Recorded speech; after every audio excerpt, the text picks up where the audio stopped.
Le président du Faso, le capitaine Ibrahim Traoré, a présidé le traditionnel Conseil des ministres de ce 9 avril 2025. Comme toutes les semaines, plusieurs rapports adoptés et des décisions importantes prises pour la bonne marche de la nation. Au titre du ministère de l'Agriculture, des Ressources animales et halieutiques, le Conseil a adopté un projet de loi relatif au contrôle des engrais. Il y a également le fait que nous allons renforcer le contrôle de l'engrais au niveau du pays en instituant la fonction d'inspecteur d'engrais et également en instituant la déclaration périodique des stocks au niveau des détenteurs de l'engrais.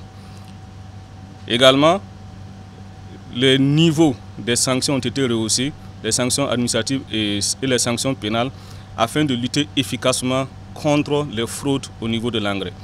Donc, cet avant-projet de loi vise à approvisionner le pays en engrais de manière sécurisée et à des prix compétitifs pour nos paysans.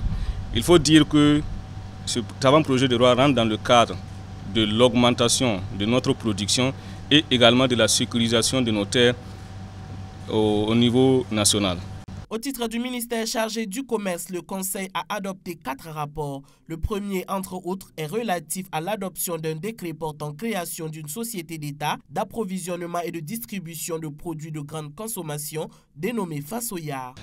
Le premier rapport est relatif à l'adoption d'un décret portant création d'une société d'État d'approvisionnement et de distribution des produits de grande consommation dénommée Fasoyar.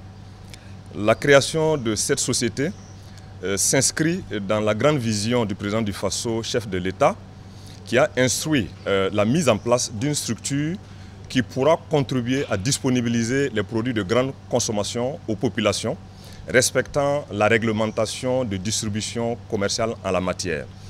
Et la création donc de cette société qui aura un capital de 2 milliards de francs CFA, entièrement détenu par l'État et ses démembrements, viendra contribuer à assainir les circuits de distribution du marché intérieur en matière donc de disponibilisation d'un certain nombre de produits que nous qualifions de stratégiques, des produits de grande consommation.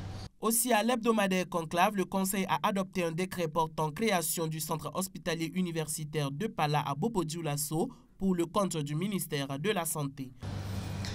Cet hôpital de 500 lits, fruit de l'exemplarité de la coopération sino-burkinabé, est un hôpital qui a un plateau technique très relevé, qui va offrir des soins de niveau tertiaire.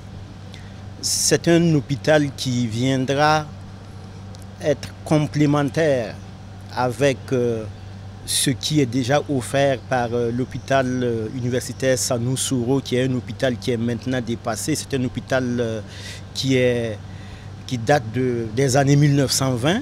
Il faut aussi noter que pour le compte du ministère de l'Agriculture, des Ressources animales et halieutiques, le Conseil des ministres a adopté un décret portant création de l'agence Faso Abattoir. La création de cette agence vise à faire du Burkina Faso un pays exportateur de viande et non d'animaux sur pied.